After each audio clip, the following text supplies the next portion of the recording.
welcome to South Korea, the home of kimchi and makgeolli. Today I'm going to be showing you how I make makgeolli. This is an alcoholic drink made with rice, and it's very easy to make. Makgeolli often comes under several names. One of them is dongdongju and the other one is pakju.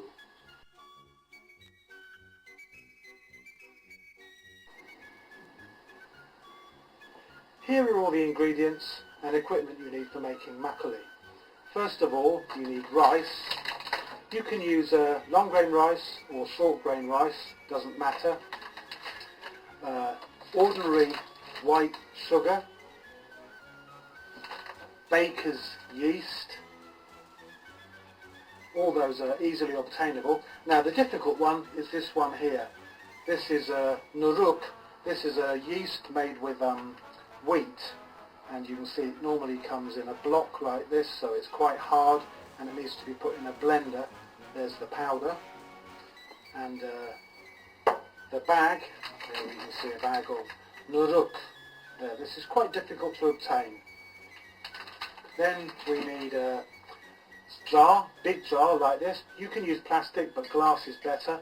A sterilised cloth that's been boiled. A bottle of just ordinary mineral water, or you can use tap water. And this here, this is a bottle of soju. This is very cheap in Korea, and this is perfect for sterilising equipment, so you don't get any bacteria or mould growing in your makgeolli. And you can use vodka. And then finally we need a funnel here for transferring the makgeolli into bottles, and for straining a muslin bag. And last, you don't particularly need this, but Korea is very hot in the summer and gets a lot of fruit flies, and they're very small and they can get in your alcohol, so this is very good for putting over the top of jars if you need it. For this recipe I'm using 6 cups of rice in a muslin bag like this, and we need to wash it. So what you do is you put your rice in your bag and you put it in a bowl like that, and then you turn on the water and you swish it around, and you can see, you'll be able to see when the rice is clean by the colour of the water in the bowl.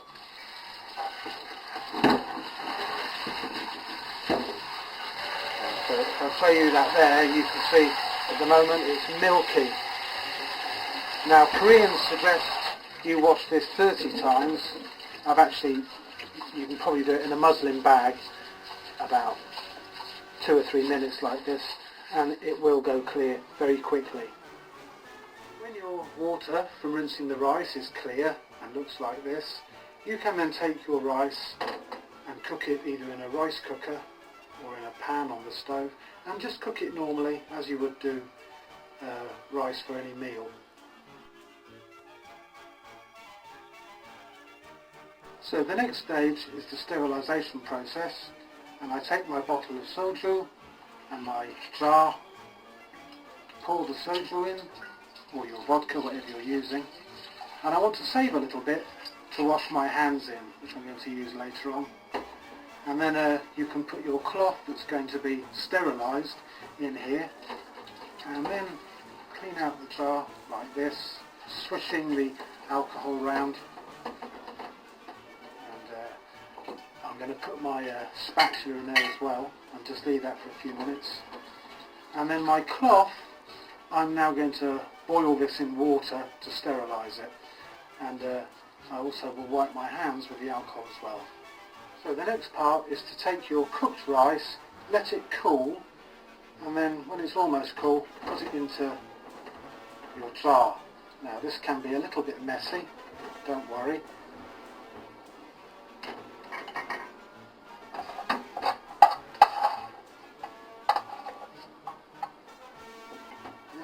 Little bits.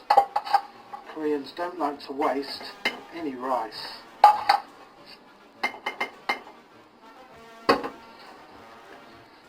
And then next is to take your water here, and for 6 cups of rice you're going to need about 2 litres of water. I'm going to pour that in. Now this is where it's important you sterilise your hands with the soju, because you need now to put your hand in and mix it all around.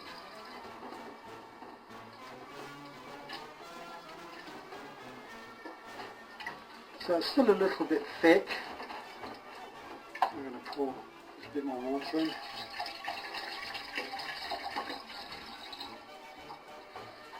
And just mix it around like that. Okay. There we go.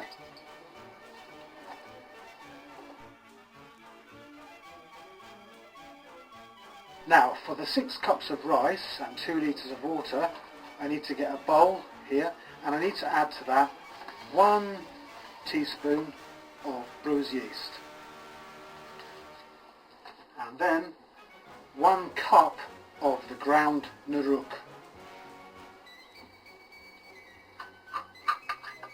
Which all goes in. And then to that I need to add some water, and I need to make a paste. Take that there, mix that around. Once that's mixed, is to add this to the rice. I'm just going to put that there. Okay, and then the next part, the messy part, with the sterilised hand, you need to mix it around.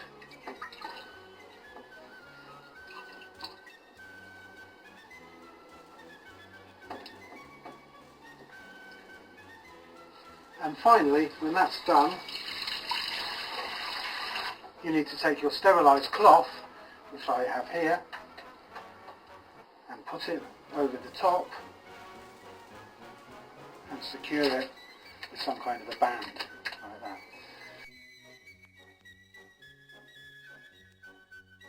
Finally, here is our makgeolli, all ready to go, with the cloth on the top, and what you now need to do is find a place to put it, a place that's warm and out of the way of drafts, and you can keep it there for 3 to 5 days, and it needs to be accessible so you can get down there to one, watch the micro activity because it's quite interesting, and then to give it a stir a couple of times a day.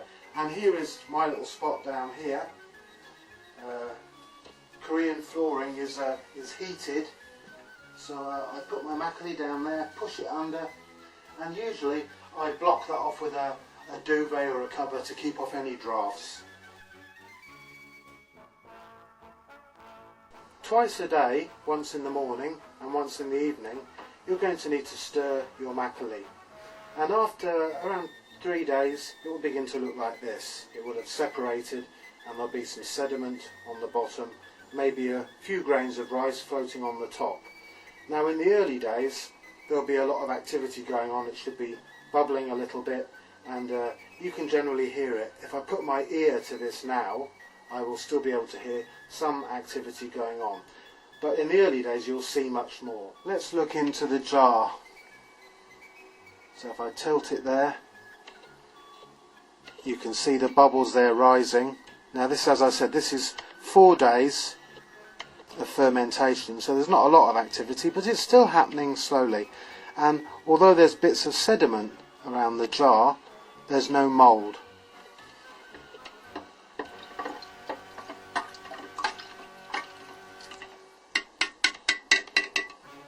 The cloth back on, this is now ready to put back in the warm place you're keeping it in until you're ready to decant it.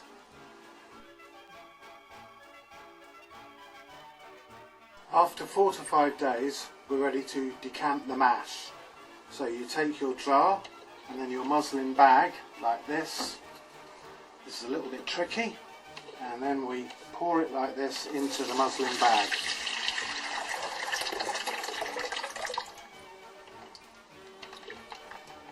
Like that, and I can smell the alcohol. There's our makgeolli. And then what you want to do is you want to ideally hang your makgeolli in the bag like this, and you can just let it drip into the bowl like that, or you can manually squeeze it like this This is a lot quicker.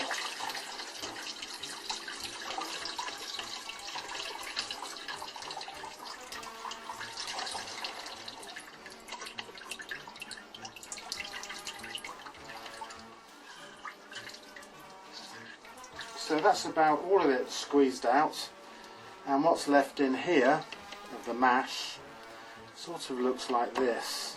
This is sort of almost a powdery substance, and you can just discard that, throw it away. This recipe used 6 cups of rice in the beginning, so I'm going to use 2 cups of sugar now. So I pour my sugar in my cup and pour it in. Now you'll need to add more sugar later on. After 2 or 3 days you'll need to add a bit more maybe, and that's of course depending on your personal taste. In bottles it will get quite gassy. Sometimes it can spill out or it can get really fizz up. So you need to put it in a place that's safe. So in winter I'll use my veranda, and after that I'll move it into the fridge. And after 3 days you might want to add some more sugar. You'll find that as fermentation continues the sugar level declines.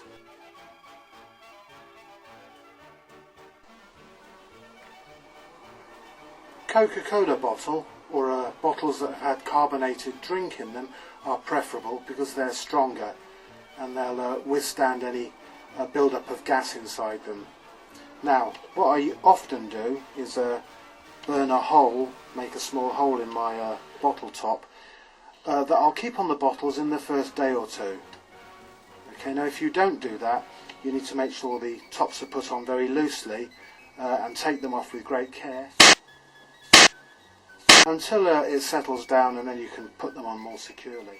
And we start ladling it into the bottle.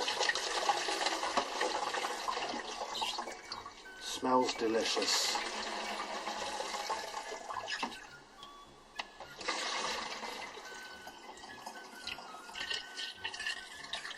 And there's the final ladle. And then we can put the tops on just gently like that.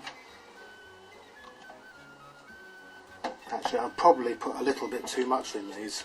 Ideally sort of 1 or 2 inches from the top is better. And these now need to go in a cool place, but I wouldn't put them in the fridge, not for about 3 days, just to let the gas work its way out.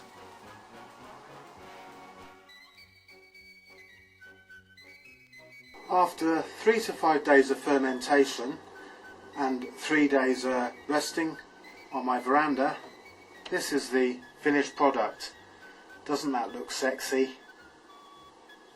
Yeah, and you need to always give it a little shake like this, and be careful for any popping like that.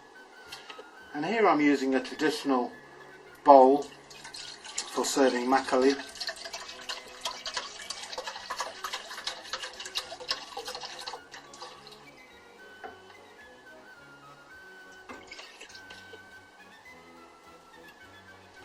I'm only going to pour a little bit in there because I'm working in half an hour. So there we have it, makgeolli. A very delicious drink and very easy to make. Tastes a little bit like a cross between a yogurt drink and medieval syllabub. Give it a try, and if you're interested in finding more out about makgeolli, you can go to my webpage MrMakgeolli.com, where you'll find other recipes and information on makgeolli. Cheers. Siwanada.